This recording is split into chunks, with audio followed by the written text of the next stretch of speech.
Sometimes the most ordinary Tuesday can become the day that splits your life into before and after. For Sarah Mitchell, that Tuesday started like any other. 7 hungry children demanding breakfast, unpaid bills scattered across the kitchen table, and the familiar weight of wondering how she'd make it through another day alone. She had no way of knowing that a stranger's simple invitation would lead her family from the edge of desperation to a future she never dared imagine. What began as an act of desperation would become a story of transformation that would touch thousands of lives. This is the true account of how one widow's leap of faith changed not just her own destiny, but created ripples of hope that continued to spread decades later. It's a reminder that sometimes the most unlikely people appear at exactly the right moment, carrying exactly what we need, even when we don't know what that is yet. Sarah Mitchell's hands trembled as she counted the crumpled bills one more time. $12.37. That was all that stood between her 7 children and complete destitution. The morning sun streamed through the kitchen window of their cramped rental house, highlighting the stack of overdue notices that had become her daily torment. "Mom, I'm hungry," whispered 8-year-old Emma, tugging at Sarah's worn apron. The little girl's face was pale, her eyes too large in her thin face. Behind her, 6 other children waited silently at the kitchen table, their empty bowls a stark reminder of how little their mother had to offer. Sarah closed her eyes and took a deep breath. It had been 8 months since her husband David died in the construction accident. 8 months of watching her world crumble piece by piece. The life insurance settlement had been smaller than expected, eaten up by medical bills and funeral costs. The part-time job at the local diner barely covered rent, leaving nothing for the growing appetites of children aged 4 to 14. "Give me just a minute, sweetheart," Sarah said, forcing a smile she didn't feel. She opened the nearly empty refrigerator and pulled out the last 3 eggs and a heel of bread that had seen better days. It would have to be enough for breakfast, somehow stretched to feed 8 people. As she cracked the eggs into the pan, her mind raced through options she'd already exhausted. Her parents had passed away years ago. David's family lived across the country and had made it clear they couldn't help financially. The church had provided a few meals early on, but she was too proud to keep accepting charity. She'd already sold everything of value: her wedding ring, David's tools, even the children's bikes. "Mrs. Mitchell?" The voice came from behind her, and Sarah turned to see her landlord, Mr. Garrison, standing in the doorway. His expression was sympathetic but firm. "I'm sorry to bother you so early, but we need to talk." Sarah's heart sank. She knew what was coming. "The rent," she said quietly, not wanting the children to hear. "I know I'm behind. I just need another week." "3 weeks, Sarah," Mr. Garrison interrupted gently. "You're 3 weeks behind, and I have a family too. I've been patient, but my wife is pushing me to rent to someone who can pay consistently." He looked around the kitchen, taking in the thin faces of the children. "I'll give you until the end of the week. Friday. After that, I'll have to start eviction proceedings." Sarah nodded, not trusting her voice. Friday was 3 days away. Even if she worked double shifts at the diner, she couldn't make enough to cover what she owed, let alone next month's rent. After Mr. Garrison left, Sarah served the scrambled eggs, dividing the small portion among her children and taking nothing for herself. She watched them eat, memorizing their faces, wondering if she was failing them completely. Maybe they'd be better off in foster care. At least they'd have regular meals and warm beds. "Don't cry, Mama," 4-year-old Tommy said, reaching up to touch her cheek with his small hand. "Daddy said angels always take care of us." Sarah hadn't even realized she was crying. She knelt down and pulled Tommy into her arms, breathing in his sweet scent, feeling the fragility of his small body against hers. How could she explain to a 4-year-old that sometimes angels didn't come fast enough? The oldest, 14-year-old Michael, had been unusually quiet during breakfast. As the other children scattered to get ready for school, he lingered behind. "Mom, I've been thinking. Maybe I should quit school and get a job. I'm tall for my age. I could probably pass for 16. "Absolutely not," Sarah said firmly. "Your education is the one thing I won't compromise on. It's your way out of this." She touched his shoulder, seeing too much understanding in his young eyes. "We'll figure something out." But as the children left for school and Sarah prepared for another day of serving coffee and forcing smiles at the diner.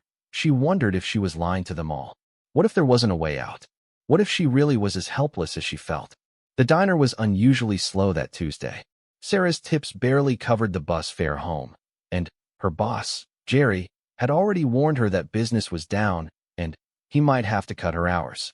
She spent her break sitting in the back alley, staring at the help-wanted ads in the local paper, knowing that most required skills she didn't have or hours she couldn't work with 7 children to care for. A shadow fell across her newspaper, and Sarah looked up to see a woman about her own age standing beside her. She was well-dressed in a simple but elegant way, with kind eyes and graying hair pulled back neatly. "Excuse me," the woman said. "I couldn't help but notice you reading the classifieds. Are you looking for work?" Sarah nodded, suddenly self-conscious about her stained uniform and tired appearance. "Yes, I am. I'm working here, but it's not quite enough." The woman studied her for a moment. "I'm Margaret Hartwell. My husband and I run a small nonprofit organization about an hour outside of town. We help struggling families get back on their feet. We're always looking for people who understand what it's like to face real hardship." Sarah's hope stirred, but she'd learned to be cautious about opportunities that seemed too good to be true. What kind of work would it be? Administrative duties, helping other families navigate resources, some light counseling. Nothing you'd need special training for, just someone with a good heart and real experience with struggle. Margaret handed her a business card. "The pay isn't spectacular, but it comes with housing, a small house on our property, and health benefits for your whole family." Sarah stared at the card, afraid to believe what she was hearing. "Housing? You mean we could live there?" "That's right. We believe that stability is the foundation everything else is built on. Would you be interested in learning more?" "Yes," Sarah said, perhaps too quickly. "Yes, absolutely." Margaret smiled. "Good. Why don't you come out this Saturday? Bring your children. We'd like to meet them all. My husband Robert will be there. And you can see the property, ask questions." She paused. "Sarah, I know this might seem sudden, but sometimes life sends us exactly what we need exactly when we need it." As Margaret walked away, Sarah clutched the business card like a lifeline. She wanted to run after her, to grab her arm, and beg her not to change her mind. Instead, she sat quietly for the rest of her break, reading the card over and over. Hartwell Family Services, building hope, rebuilding lives. That evening, as she tucked the children into their beds, Sarah told them about Margaret Hartwell and the possibility of a new job, a new home. She tried to keep her voice level, not wanting to raise hopes that might be crushed. "Would we have our own rooms?" asked 10-year-old Grace. "Would there be a yard to play in?" wondered 7-year-old Ben. Sarah didn't know the answers to their questions, but she found herself smiling for the first time in weeks. "We'll find out on Saturday," she promised. That night, she lay awake thinking about David, wondering if somehow he had sent Margaret Hartwell into her life. It seemed impossible that a stranger would offer everything they desperately needed: work, housing, healthcare, hope. But impossible things sometimes happened, didn't they? Friday morning came faster than expected. Sarah stood at her door as Mr. Garrison approached, prepared to ask for just a few more days. Before she could speak, he held up his hand. "I've been thinking, Sarah. You're a good tenant, and those kids don't deserve to be put out on the street.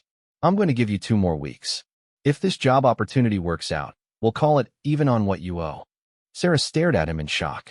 She'd been prepared for the worst, and instead, she was being given exactly the time she needed. "Mr. Garrison, I don't know what to say." "Don't say anything. Just make it work." He paused at the gate. "My own mother raised 7 kids alone after my father died. I know it's not easy." As Saturday approached, Sarah felt a mixture of excitement and terror. What if the Hartwells changed their minds when they saw her family? What if it really was too good to be true? But what if it wasn't? What if it was exactly the miracle they needed? She gathered her children around the kitchen table Friday night and looked at each of their faces. Michael with his serious 14-year-old expression, Grace with her quiet intensity, 9-year-old Daniel who loved to read, Emma with her artistic soul, 7-year-old Ben who never stopped asking questions, 5-year-old Lucy with her infectious laugh, and little Tommy who still believed in angels. "Tomorrow we're going to meet some people who might be able to help us," she said carefully. "I want you all to be yourselves, remember your manners. This could be a chance for us to have a real home again. Will we stay together? Emma asked, the question that haunted all of them. Yes, Sarah said firmly. Whatever happens, we stay together. That's a promise. As she watched her children's faces brighten with hope, Sarah made a silent prayer to David, to God, to whatever force in the universe looked after struggling families. Please, she thought, let this be real. Let this be our chance. The morning would bring new possibilities, and Sarah Mitchell, widow, mother of 7, survivor of 8 months of barely hanging on, would take the first step toward a future she couldn't yet imagine. All because a stranger had appeared at exactly the right moment and offered exactly what they needed most, hope. Saturday morning arrived gray and drizzling, matching Sarah's nervous energy as she helped her 7 children pile into their old station wagon. The car had seen better days. The muffler rattled, one window was held up with duct tape, and the engine sometimes hesitated before starting, but it was transportation, and that was all that mattered today. Are we really going to live somewhere new, Mama? Tommy asked from the back seat, his small face pressed against the window as they drove through town and into the countryside. Maybe, baby, Sarah replied, checking the directions Margaret had given her. We're just going to visit and see if it might be a good place for us. The drive took them through rolling hills dotted with farms and patches of woods. As they got further from town, the houses became more spread out, sitting on larger pieces of land. Sarah found herself imagining what it would be like for her children to have space to run and play, something they hadn't experienced since David's death forced them to move from their small house with the big backyard into the cramped rental in town. Turn left at the white mailbox with the red barn behind it. Grace read from the directions Margaret had written down. Grace, at 10, had become Sarah's unofficial navigator, always helping keep track of details when Sarah's mind was overwhelmed with worry. The white mailbox appeared ahead, and Sarah turned onto a gravel driveway that wound between tall oak trees. As they rounded a curve, a large farmhouse came into view, painted white with green shutters and a wraparound porch that looked like something from a magazine. Behind it, Sarah could see a red barn and several smaller buildings scattered across what appeared to be quite a bit of land. Wow, breathed Michael from the front passenger seat. This place is huge. Before Sarah could respond, the front door of the farmhouse opened, and Margaret Hartwell stepped out, followed by a tall man with silver hair and a warm smile. They waited on the porch as Sarah parked the car, and she noticed that neither of them seemed concerned about the noise her old station wagon was making or the fact that all 7 children were tumbling out at once in various states of excitement and nervousness. Sarah, Margaret called out, walking toward them with her arms open. I'm so glad you came. And these must be your beautiful children. Sarah felt some of her tension ease at Margaret's genuine warmth. Yes, this is my family. She began introducing each child, watching as Robert and Margaret shook hands with each one, asking their ages and interests as if they had all the time in the world. Well, Robert said once introductions were complete, why don't we show you around? We're proud of what we've built here, and we think you'll find it interesting. They walked first to the main house, which served as the administrative center for Hartwell Family Services. Margaret explained that they had started the organization 5 years earlier after their own daughter had struggled as a single mother, and they'd seen firsthand how difficult it was for families to get back on their feet without support. We work with about 20 families at any given time, Robert explained as they toured the main house, which had been converted into offices, meeting rooms, and a large kitchen where meals were sometimes prepared for families in crisis. Some need short-term help, emergency funding, job placement, temporary housing. Others need longer-term support while they rebuild their lives. Sarah listened carefully, trying to process everything she was seeing and hearing. The organization seemed professional and well-organized, but there was also a warmth to it that felt genuine. Everywhere she looked, she saw photos of families, graduation pictures, wedding photos, children receiving awards. Success stories, Margaret explained, of families who had moved through their program and gone on to thrive. Now, Margaret said, leading them back outside, let me show you where you'd be living if you decide to join us. They walked across a large yard toward a smaller house that sat about 100 yards from the main farmhouse. It was painted the same white with green shutters, and it had a front porch with hanging flower baskets that swayed gently in the afternoon breeze. "This is one of 3 family houses we have on the property," Robert explained as Margaret unlocked the front door. "The last family who lived here moved out 2 months ago. They saved enough money to buy their own place in town." Sarah stepped inside and felt her heart skip. The house was small but perfect, with a living room that had large windows overlooking a meadow, a kitchen with actual counter space, and 3 bedrooms upstairs. It was clean and freshly painted, with simple furniture that looked comfortable and well cared for. "Mom, look," Emma called from the kitchen.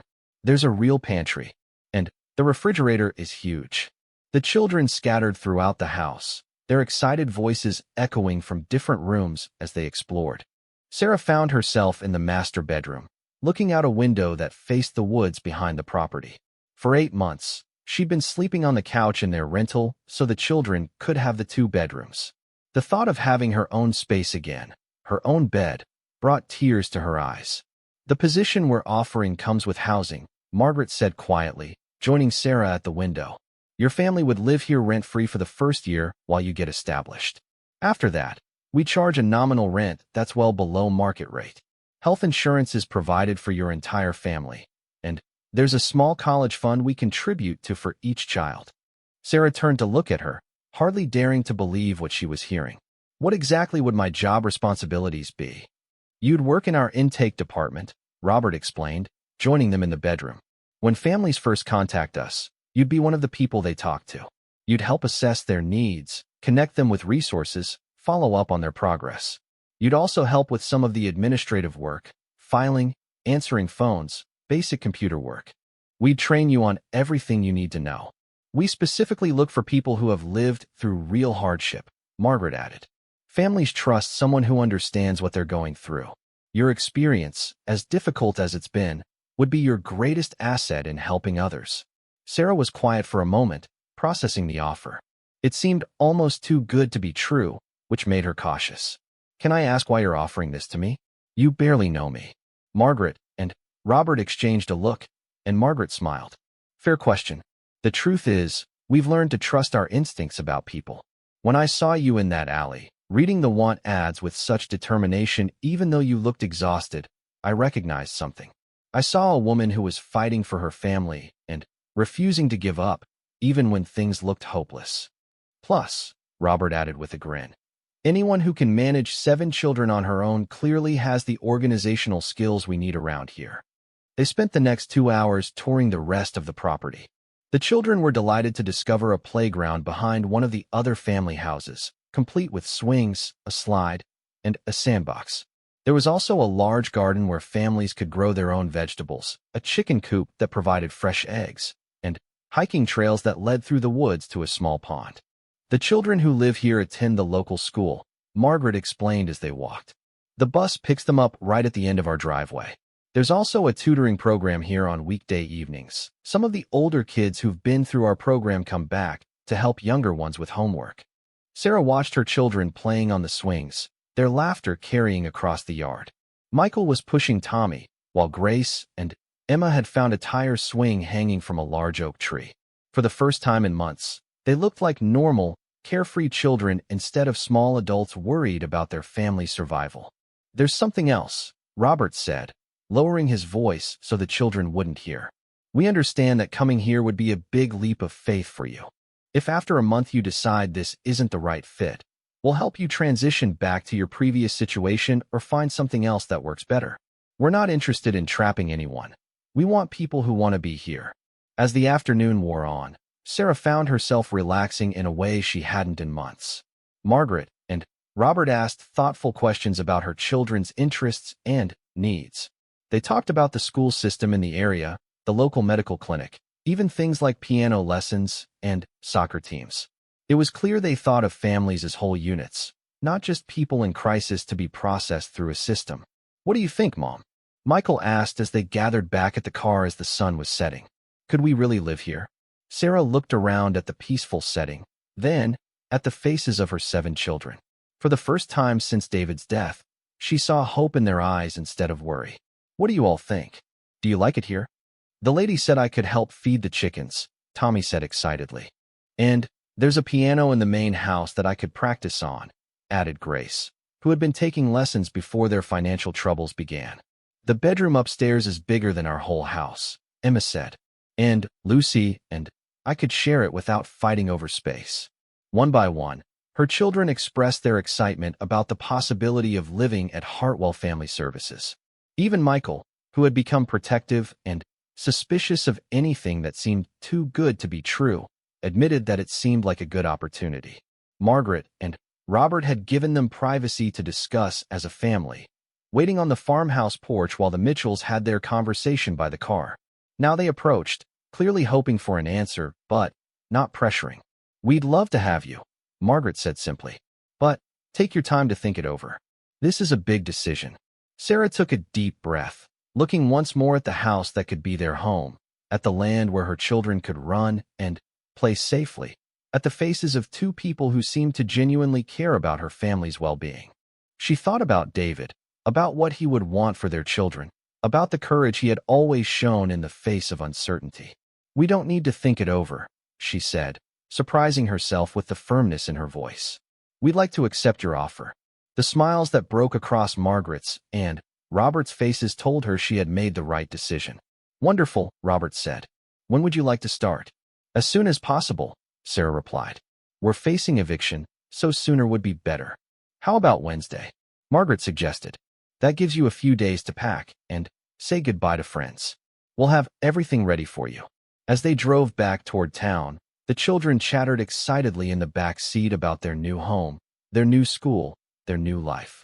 Sarah found herself gripping the steering wheel tightly, not from nervousness, but from the overwhelming gratitude that threatened to bring tears again. "Mom," Grace said from the middle seat, "I think Daddy sent those people to help us." Sarah glanced in the rearview mirror at her daughter's serious face. "I think you might be right, sweetheart."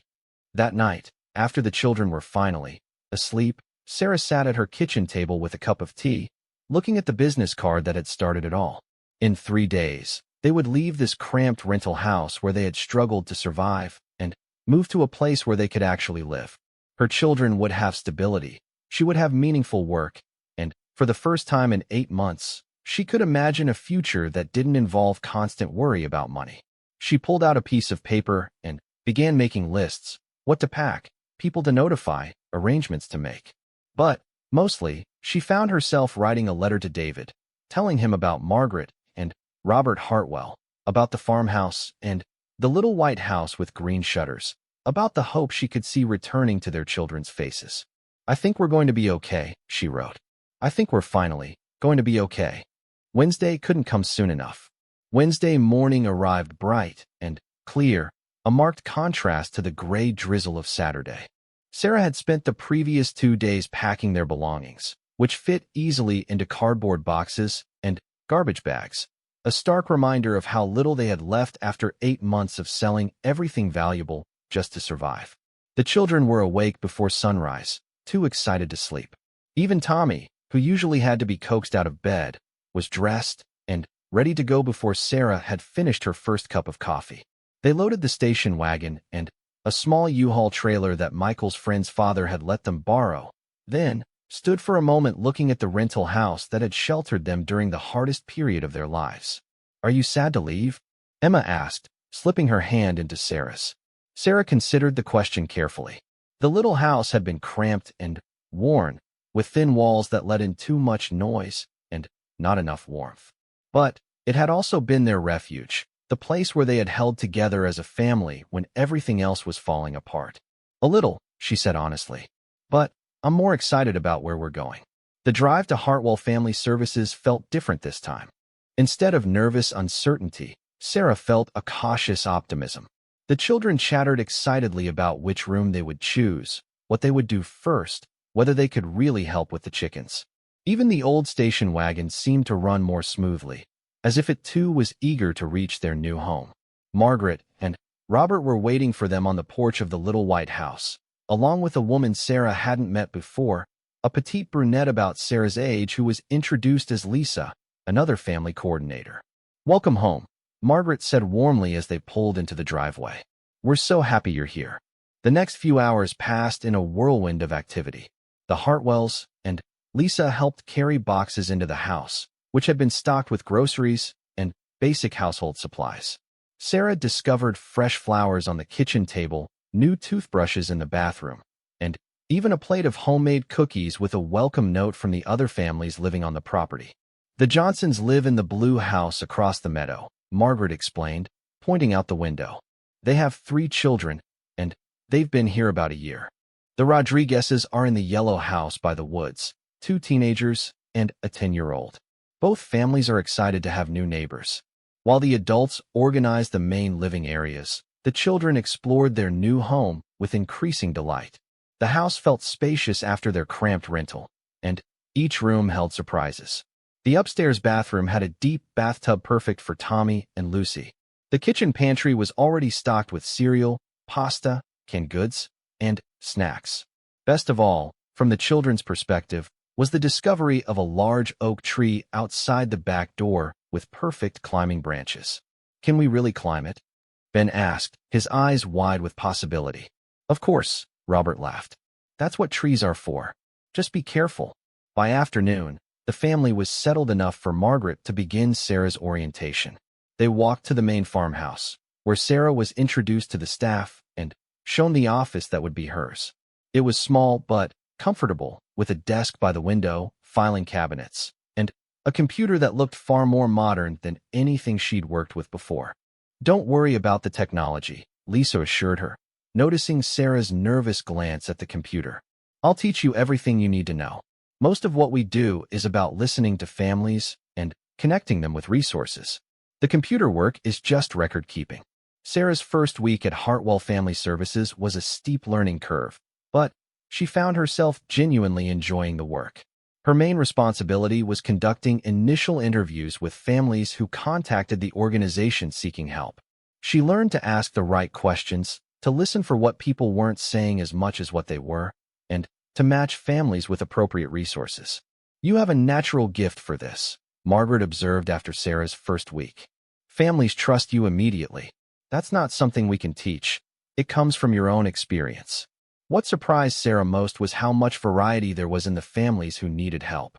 She had expected to work mostly with widows like herself, but she met single fathers struggling after job loss, young couples overwhelmed by medical debt, grandparents raising grandchildren, families dealing with everything from domestic violence to mental health crises. Each situation was unique, but the common thread was the need for someone to believe in them and help them find a path forward. The children adapted to their new environment even more quickly than Sarah had hoped. Michael enrolled in the local high school and immediately impressed his teachers with his maturity and work ethic.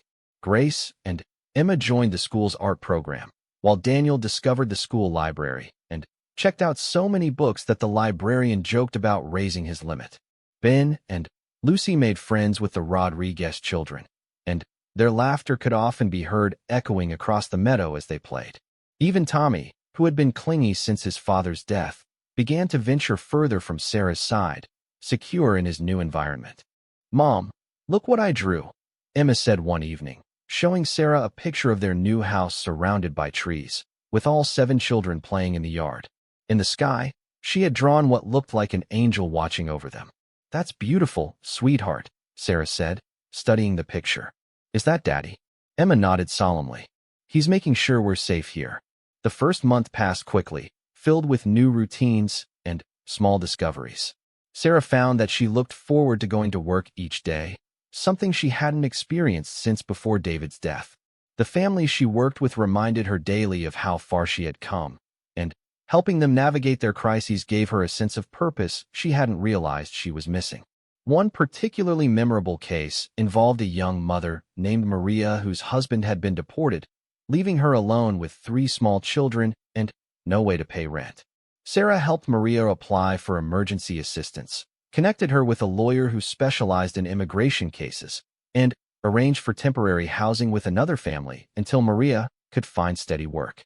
"Thank you," Maria said through tears when Sarah called to tell her that she had been approved for a job training program that would lead to employment with benefits.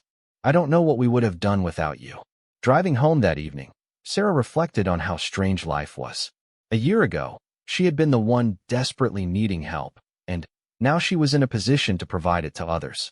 The work wasn't always easy. Some families were dealing with problems that couldn't be solved quickly or easily, but it was meaningful in a way that serving coffee and sandwiches had never been. The change in her children was even more remarkable than her own transformation.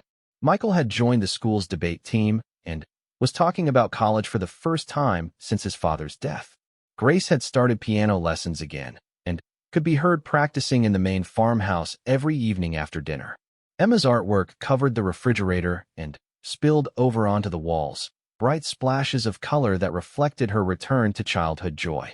Daniel had organized the family's small book collection and was working his way through the classics section of the school library. Ben had discovered a love of soccer and had been invited to join a local youth league. Lucy was learning to read and insisted on reading bedtime stories to Tommy, who patiently listened to her careful sounding out of each word. "We're different now," Michael observed one evening as they sat on their front porch after dinner. "I mean, we're still us, but we're different." Sarah knew exactly what he meant. The fear that had shadowed their family for 8 months was gone. In its place was something she had almost forgotten existed, a sense of security and hope for the future. They were still a family without a father, but they were no longer a family in crisis. The Hartwells invited them to dinner frequently, and Sarah was surprised to discover how much she enjoyed adult conversation again. Margaret and Robert shared stories of other families they had helped over the years, and gradually Sarah began to understand the scope of what they had built. Hartwell Family Services wasn't just about providing temporary assistance. It was about giving families the tools and support they needed to rebuild their lives completely. "How did you know this would work?" Sarah asked one evening as they sat on the Hartwells' porch watching her children play with the other kids in the fading light. "We didn't," Robert admitted. "We just knew that traditional social services weren't meeting families' real needs. People need more than just money or temporary housing. They need someone to believe in them and help them see possibilities they can't see for themselves." "Like you did for us," Sarah said. Margaret reached over and squeezed her hand. "You were ready to help yourselves. We just provided the opportunity." As summer turned to fall, Sarah realized that she rarely thought about their old life anymore. The cramped rental house, the constant worry about money, the exhaustion of trying to make impossible choices between food and rent, all of it felt like something that had happened to different people. She still missed David terribly, but the grief was no longer mixed with panic about survival. The children were thriving in ways that amazed her daily.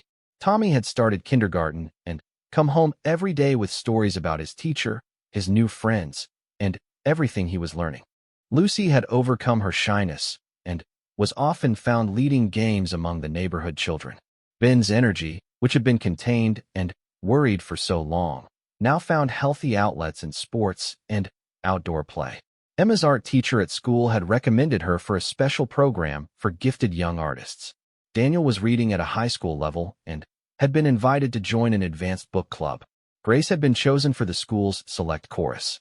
Michael was not only succeeding academically but had become a leader among his peers, organizing study groups and volunteering to tutor younger students. "Your children are remarkable," Robert observed one evening after Michael had helped him fix a broken fence gate while Grace led the younger children in a nature scavenger hunt.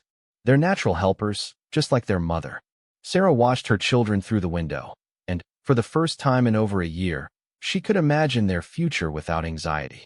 Michael would go to college. There was no question about that now, with his grades and the college fund that Hartwell Family Services contributed to. Grace would continue with music, perhaps study it in college. Emma would develop her artistic talents. Daniel would become the scholar he was clearly meant to be. Ben would channel his athleticism into sports or outdoor pursuits. Lucy would grow into the leader she was already showing signs of becoming. And Tommy would have the secure childhood that every 5-year-old deserved. But, perhaps most importantly, they would all grow up knowing that families could overcome seemingly impossible challenges, that strangers could become lifelines, and that sometimes the most unexpected opportunities led to the most meaningful lives. As autumn settled over their new home, Sarah made a decision. She wanted to learn everything she could about nonprofit management, about how organizations like Hartwell Family Services operated and expanded. She enrolled in evening classes at the local community college, studying business administration with A.